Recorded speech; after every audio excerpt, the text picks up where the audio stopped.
Alors, bonjour et bienvenue à cette toute première conférence en mode hybride. C'est tout nouveau pour nous aujourd'hui. Alors, le maire de Lévis, M. Gilles Lauillet, et M. Olivier Dumais, maire de Saint-Lambert de Lauzon, présenteront les grandes lignes de leur projet de plan de gestion de matières résiduelles. Pour l'occasion, ils sont accompagnés de M. Serge Bonnet, qui est conseiller municipal et président de la Régie intermunicipale de gestion des déchets de chute de la Chaudière. Nous débuterons ce matin avec les allocutions d'usage. Nous poursuivrons avec la période de questions. Et si les journalistes ont des questions sur d'autres sujets, nous les prendrons à la toute fin. Alors, sans plus tarder, Monsieur le maire, j'ai le plaisir de vous céder la parole. Oui, alors donc, merci beaucoup. Bienvenue à cette conférence de presse pour l'annonce de notre nouveau plan de gestion des matières résiduelles. Et vous allez voir, c'est ambitieux.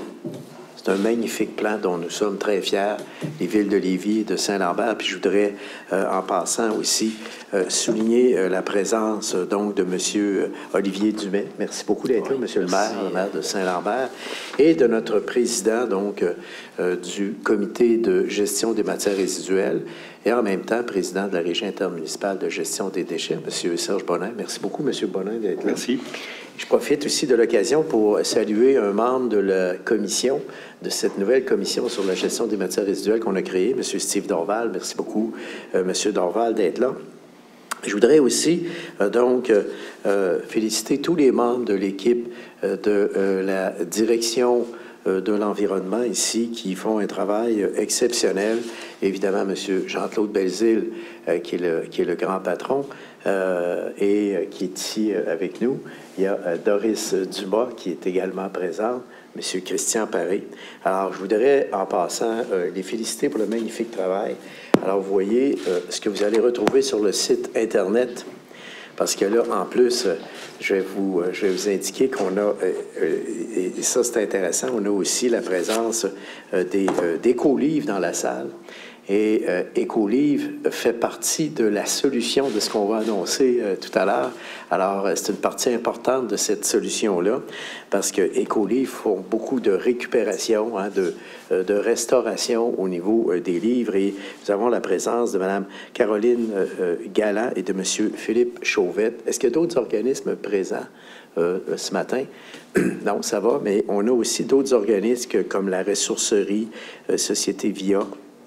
Donc, tous des gens qui font effectivement de la récupération aussi et qui visent aussi à ce qu'on atteigne notre objectif. Alors, je veux simplement, avec très grande fierté, vous présenter un peu et vous allez comprendre qu'on en a fait des copies à tirage limité, justement pour se mettre dans le move de l'action qu'on veut éviter les copies papier. Alors, on informe les médias d'information que le plan de gestion des matières résiduelles que je tiens ici devant moi, dont on est très, très fiers, donc, est disponible sur notre site Internet.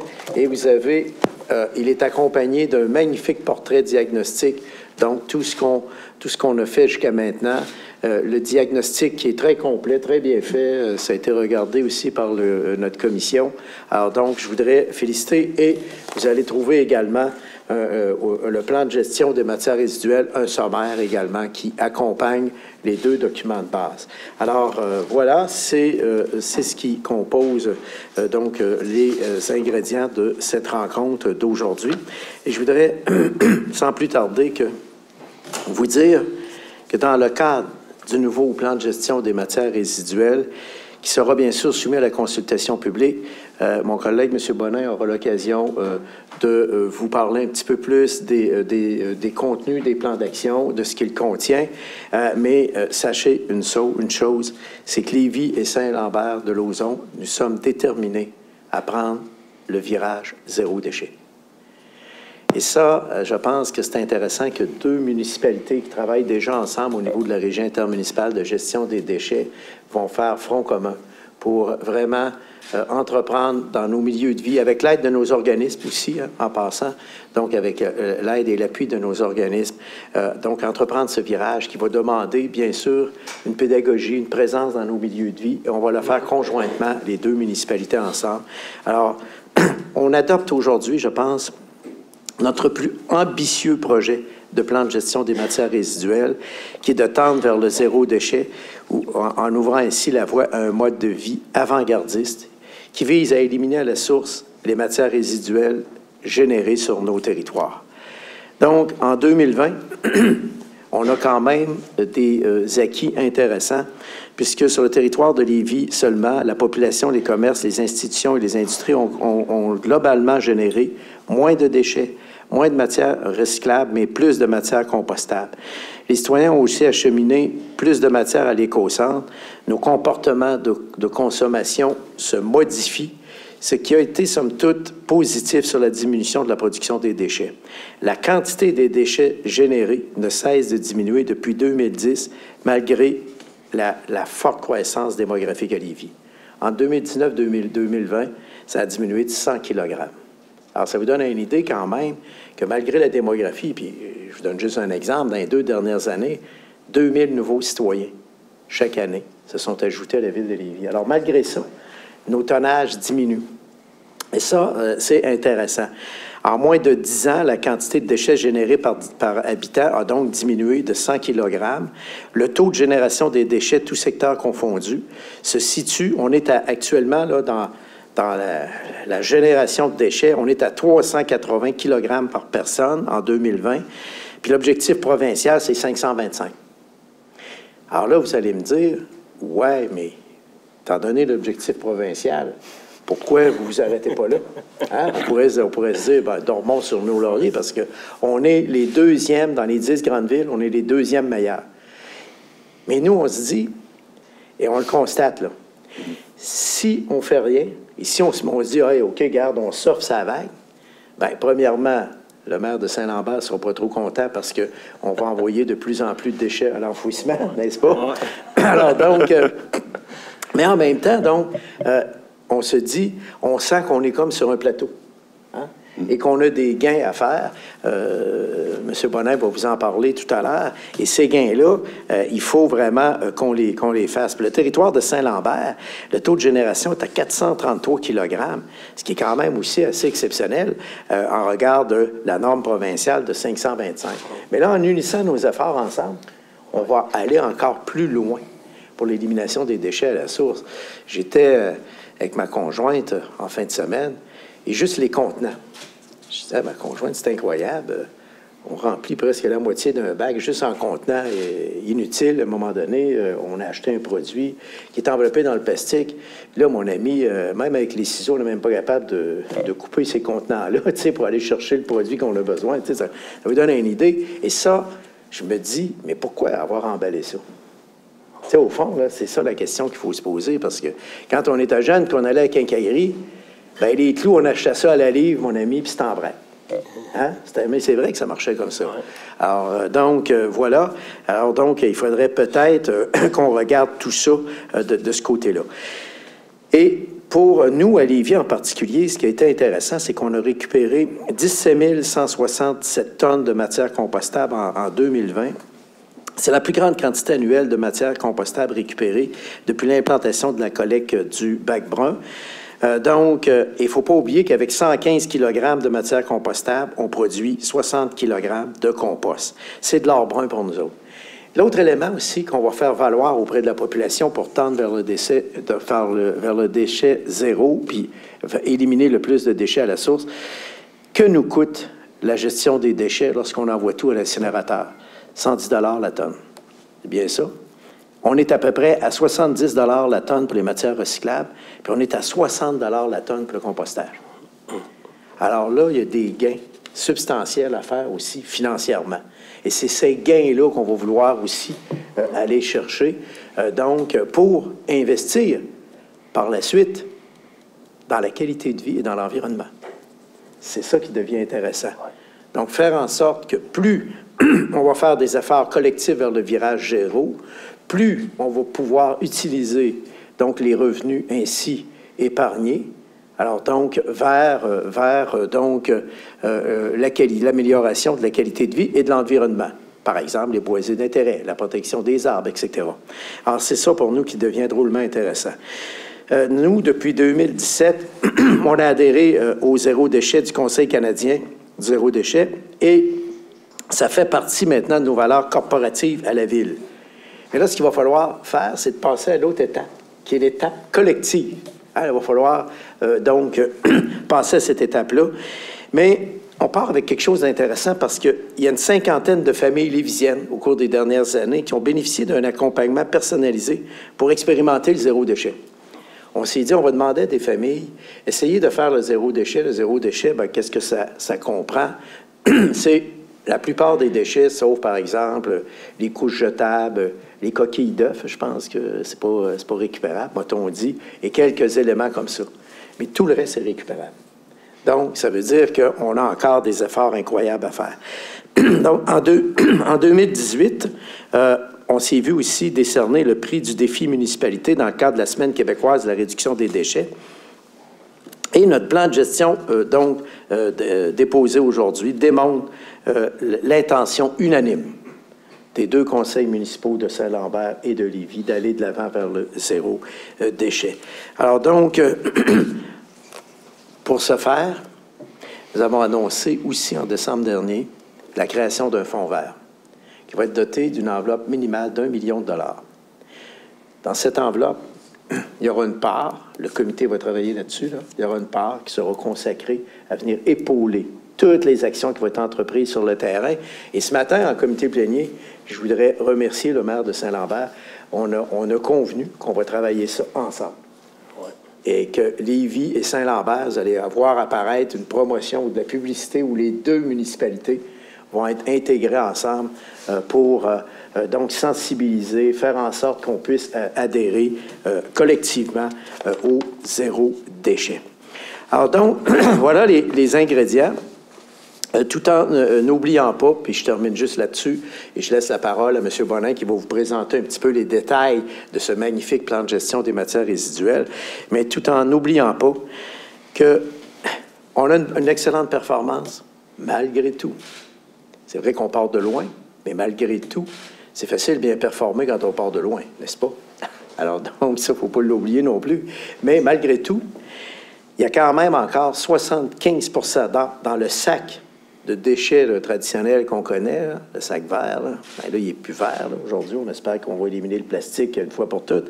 Mais 75 % des matières jetées peuvent être recyclées, compostées, valorisées. Et là, on va lancer un appel non seulement à la population, à nos grandes institutions, à nos commerces et à nos industries. Le moment est venu de faire cet effort collectif-là et voire même de modifier notre réglementation pour faire en sorte qu'on puisse aller très loin au niveau des commerces, des industries et des grandes institutions. On est rendu là. Vous avez vu quelques expériences intéressantes initiées à Lévis. Par exemple, les supermarchés IGA qui ont décidé d'éliminer les sacs de plastique. C'est des gestes concrets. Mais il faut aller encore beaucoup plus loin dans la gestion de nos déchets à la source. Alors donc, voilà mes amis qui mettent la table et je voudrais remercier en terminant toute l'équipe de la direction de l'environnement. Vous voyez là, avec Jean-Claude, Doris et Christian, là, et vous avez là, mes amis, une force de frappe extraordinaire qui va venir épauler notre comité, qui va venir épauler donc notre président aussi, M. Bonin, là, pour vraiment mettre en œuvre ce magnifique défi. Et vous allez voir, je pense qu'on va y aller dans la sensibilisation et la pédagogie, quartier par quartier.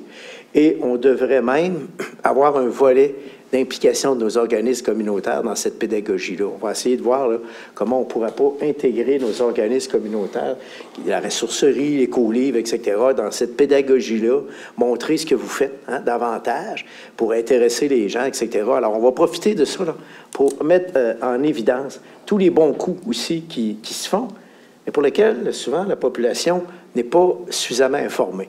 Alors, soyez assurés que vous allez être partie prenante avec nous, donc, de cette magnifique aventure qu'on va vivre collectivement ensemble. Alors voilà, je complète là-dessus, mais je voulais vous dire, je suis très enthousiaste et j'aime beaucoup le titre du communiqué de presse, Lévis et Saint-Lambert, déterminés à prendre le virage du zéro déchet. Merci de votre attention. Merci beaucoup. Merci beaucoup, M. le maire. Nous allons poursuivre avec l'allocution de M. Dumais. Parfait, merci. Merci, M. le maire. Très bien expliqué. Saint-Lambert-de-Lauzon, nous autres, c'est différent. On part d'un peu plus loin, sans dire trop loin. Mais on est chanceux d'avoir la ville de Lévis de notre côté parce qu'au niveau exemple, au niveau tout ce qui peut être communication, publicité, là, on est une plus petite municipalité, mais on fait partie ensemble de la même régie. Fait que on est très chanceux et choyés, puis on vous en remercie beaucoup de nous appuyer là-dedans. Parce que vous n'êtes pas obligés, mais au final, il faut réduire les déchets. Puis zéro déchet, c'est un grand objectif, mais c'est une étape. Je pense qu'il faut se rendre puis tendre vers là. Puis il y a beaucoup de chemin à faire, beaucoup de pédagogie à faire, comme M. le maire l'expliquait. Fait que nous autres, Saint-Lambert, on est bien contents aujourd'hui d'adopter le PGMR. Parce que ça va nous permettre de réduire à la source, là, au niveau compost, récupération au niveau de résidentiel, industriel, commercial. Il y a beaucoup de travail à faire dans notre parc industriel à ce niveau-là, puis même au niveau des commerces. Puis, on va aussi mettre nos efforts sur le terrain parce qu'on a créé un comité d'environnement avec les citoyens. Fait qu'on veut sensibiliser les gens à comprendre c'est quoi le zéro déchet, mais aussi à faire les actions pour. Fait que, on est bien contents encore, puis merci de nous appuyer là-dedans, puis de nous intégrer avec vous autres. Fait qu'on a hâte de l'avenir de commencer tranquillement, mais sûrement. Merci. Merci beaucoup, M. Dumais. J'ai maintenant le plaisir de céder la parole à M. Serge Bonin.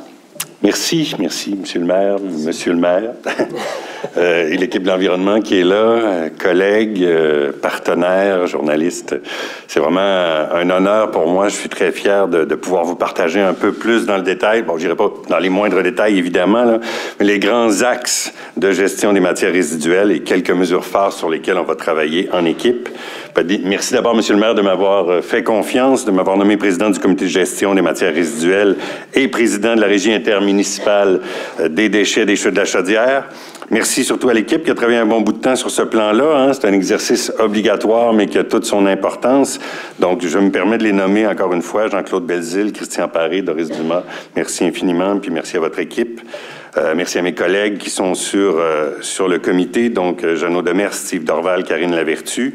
Et je tiens aussi à remercier Isabelle Demers qui avait présidé le comité sur l'avenir de l'élimination des déchets, dont les conclusions sont très intéressantes pour nous et dont on va se servir pour l'atteinte du zéro déchet. Donc le but ultime, c'est ça, c'est de faire le virage zéro déchet, de tendre vers le zéro déchet. La Ville fait déjà bien, mais face à l'important défi que représente l'environnement, on doit toujours faire mieux. On doit s'adapter, on doit être créatif. Si on veut gagner la course contre la montre que l'état de notre planète nous impose, les villes ont un rôle de premier plan et doivent prendre leurs responsabilités climatiques. Alors, et qu'est-ce que c'est une ville sinon la somme de tous ses citoyens, de toutes ses citoyennes? Alors moi, je nous invite à nous tourner ensemble vers l'avenir pour faire mieux. Il faut redoubler d'efforts ensemble, afin, entre autres, de diminuer la quantité de déchets générés, puisqu'au total, on le disait, près de 70 à 75 du contenu du bac vert à Lévis peut encore être recyclé ou composté. C'est un impératif environnemental économique. Il en coûte 2 fois plus cher d'éliminer un déchet que de le recycler ou de le composter. C'est donc de notre responsabilité de collectif de changer nos façons de gérer les déchets et je sais qu'on peut y arriver. Et le plan présenté aujourd'hui est mis en ligne pour consultation, pour bonification. Il compte 11 axes que je vais résumer très rapidement. Ce qu'il faut retenir, c'est que chacun des citoyens de notre ville peut le bonifier en ligne ou lors de notre rencontre publique du 3 mai ou par le dépôt d'un mémoire avant le 17 mai. Et là, j'appelle aussi les organismes, les entreprises, parce qu'ils sont aussi une part importante de l'équation. Vous êtes nos partenaires dans cet objectif de zéro déchet. Je vais essayer d'être le plus concret possible dans mon résumé des mesures phares du plan. Alors, premier axe, informer, sensibiliser, éduquer. On va réussir avec des conférences, une vaste campagne annuelle sur des publics ciblés, des actions dans des secteurs spécifiques, hein, les camps de jour, les écoles, les restaurants. La Ville offre en ce moment gratuitement un guide du tri qui est constamment mis à jour, qui est facile à consulter sur le site Web. Hein. Si on est un citoyen, on peut simplement écrire le nom de la chose dont on veut se débarrasser et puis on nous dit tout de suite comment on peut en disposer. Donc, c'est très bien fait. Je vous invite à le consulter.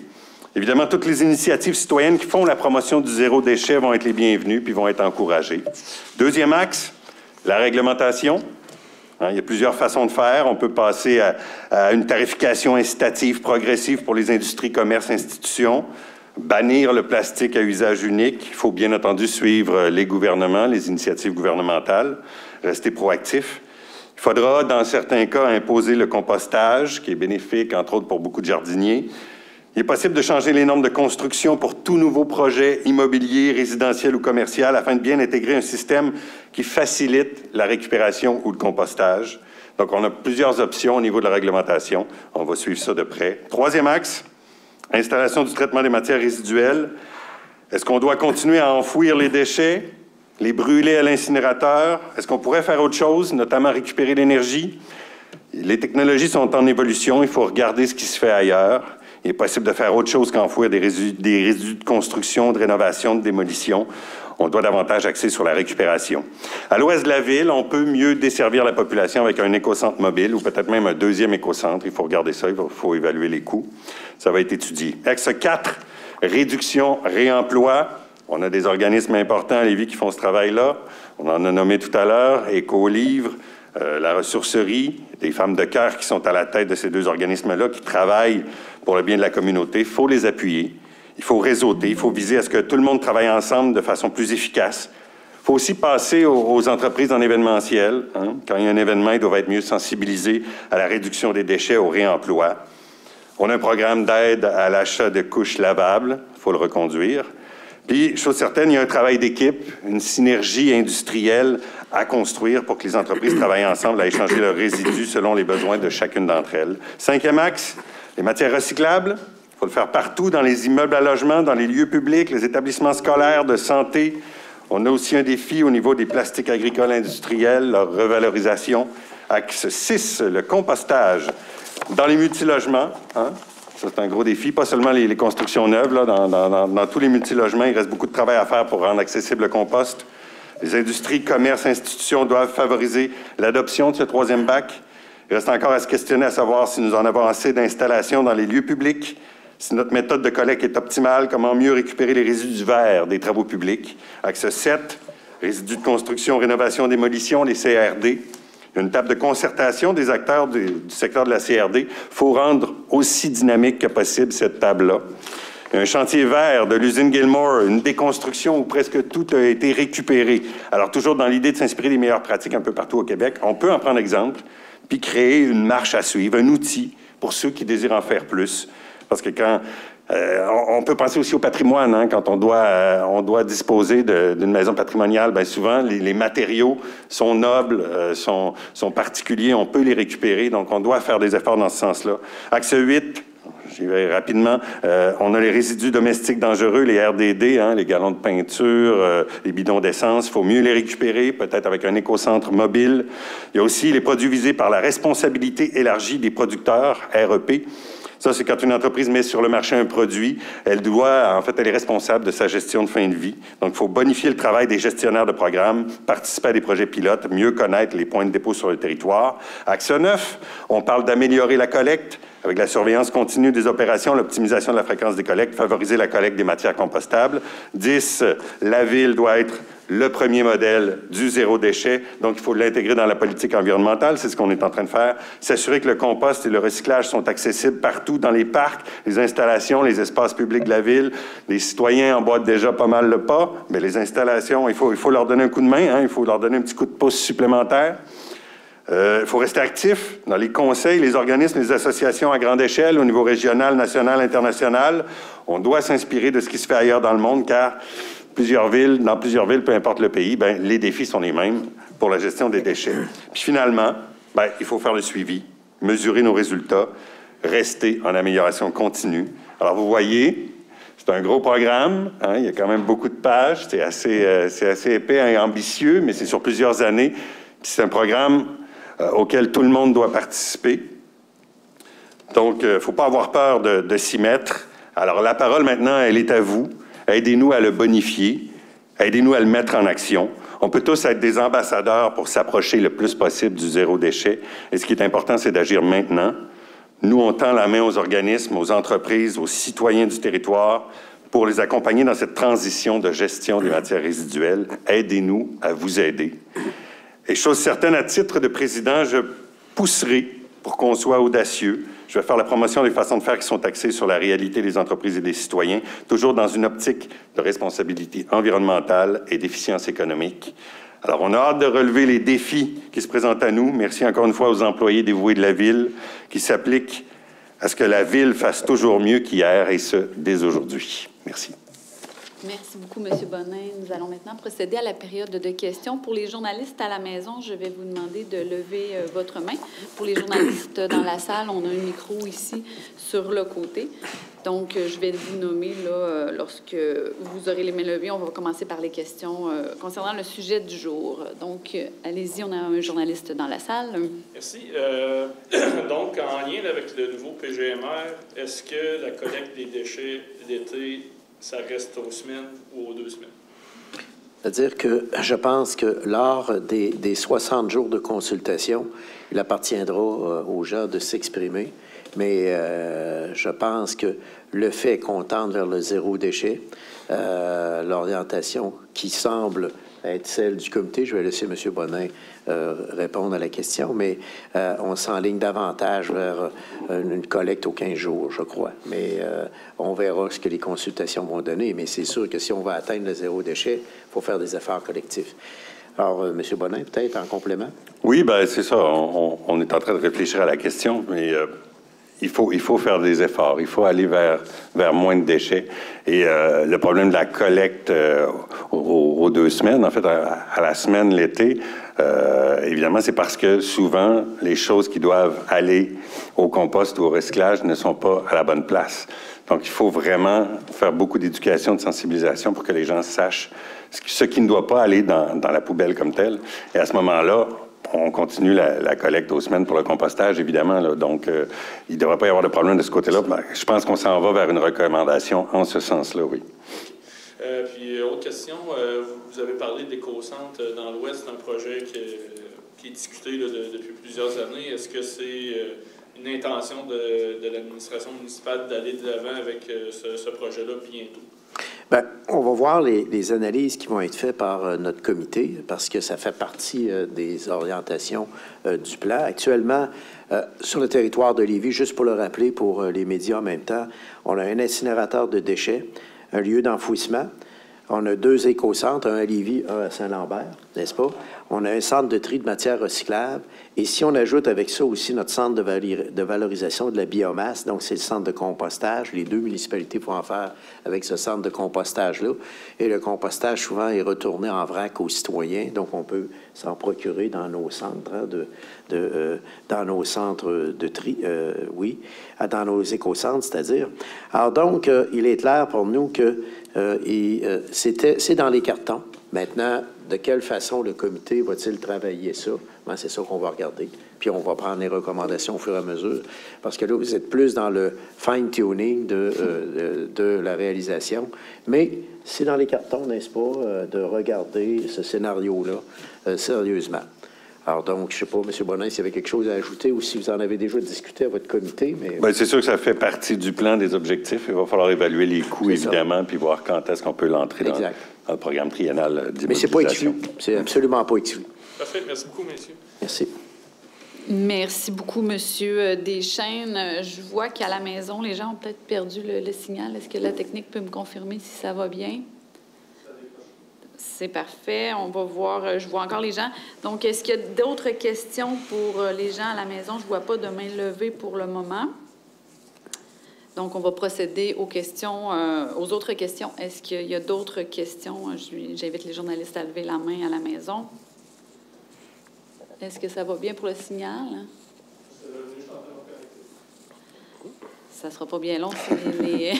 C'est la nouvelle formule hybride. Alors, évidemment, on est dans un processus de transition, n'est-ce pas? Il faut bien comprendre qu'au niveau technique, c'est une première, parce que là, on a des journalistes présents, on a des journalistes, donc, à la distance, et on préférait conserver la formule mixte Voilà pourquoi, à un moment donné, notre animatrice nous a demandé d'être un peu patient ce matin. Alors, je vous remercie quand même de relever ce défi technologique qui est quand même important.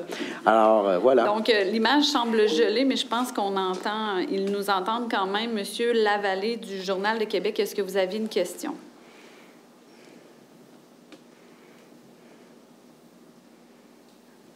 Je ne crois pas. Monsieur Raphaël Beaumont, Radio-Canada, est-ce que vous aviez une question? Non plus. Monsieur Baptiste Ricard Châtelain du Soleil, est-ce que vous aviez une question? Donc, je ne vois pas de questions. Ça veut dire que la présentation qui a été faite par notre président est très claire. Alors, bravo. Bravo. Les détails sont un bon test comme première présidence du comité. Alors, moi, j'en profite pour remercier à nouveau mon collègue de Saint-Lambert. Et ce matin, là, ce qui est le fun, c'est qu'au niveau de l'atteinte de cet objectif-là, on a convenu de travailler ensemble. Alors, vous allez voir de la publicité conjointe Lévis-Saint-Lambert apparaître. Et je participerai d'ailleurs avec mon collègue de Saint-Lambert et vice-versa. On va participer à certaines rencontres citoyennes qu'on va faire au niveau du zéro déchet pour symboliser notre appui à notre comité. Merci à M. Bonin, merci infiniment. Merci aux membres du comité. Je vois Steve Dorval qui est présent avec nous. Donc, on a aussi Jeannot Demers et Karine Lavertu qui sont sur le comité. Alors, je voudrais les saluer, qui n'ont pu être ici présents avec nous ce matin. Alors, donc, remercier les gens de tout notre personnel qui, je voulais vous le dire, ce sont plus que des gens des professionnels. Ce sont tous et toutes des professionnels, mais ce sont surtout des gens passionnés. Je tiens à le dire. Moi, chaque fois que je rencontre, je ne sais pas si tu as la même impression que moi, mais ce sont des gens passionnés. Et je vois Christian Gay aussi dans la salle. Merci, Christian, d'être là, qui est dans la mise en valeur des écosystèmes. C'est pour ça que j'en ai parlé des écosystèmes tantôt, Christian, parce que je sais que ça te tient à cœur. Alors, sois assuré qu'on va poursuivre dans la protection de nos écosystèmes, voire même mettre la barre un peu plus haute, là, nos boisés d'intérêt et tout ça. Là. Alors, donc, je pense que ça va être intéressant parce qu'on voit à quel point tout ça prend de l'importance maintenant, la protection de l'arbre, etc. On voit que nos citoyens sont rendus très loin dans leur réflexion et souvent, tu sais, on dit toujours, il faut être à l'avant-garde en politique, mais souvent, nos concitoyennes et nos concitoyens, à certains égards, sont aussi des fois en avant de nous. Alors donc, à nous de suivre la parade aussi et de s'adapter. Alors voilà, je pense que c'est un bon message. Je ne sais pas, M. Bonin, peut-être pour qu'on conclue, si vous voudriez ajouter un petit quelque chose. Bien, je réitère la demande aux citoyens, aux organismes, aux entreprises de venir participer, d'aller voir sur le site Web tout ce qui est en place, le plan complet, le bonifier, amener des idées, dire « Ah ouais, ça c'est une bonne idée, on pourrait le faire comme ça, on pourrait l'amener comme ça. Chez nous, dans mon coin, il s'est fait telle chose, telle chose. » Il faut le bonifier, il faut le travailler ensemble. Puis le 3 mai, il y aura une consultation publique en présence, puis jusqu'au 17 mai pour les mémoires. Donc, vous êtes les bienvenus. Alors, merci. C'est tout pour la conférence de presse pour aujourd'hui. Si les journalistes ont des questions supplémentaires, on vous invite à communiquer avec la direction des communications. On va vous mettre en contact avec les bonnes personnes. Merci beaucoup. On va procéder à une prise de photographie officielle. Merci. Passez une excellente journée. Au revoir. Merci.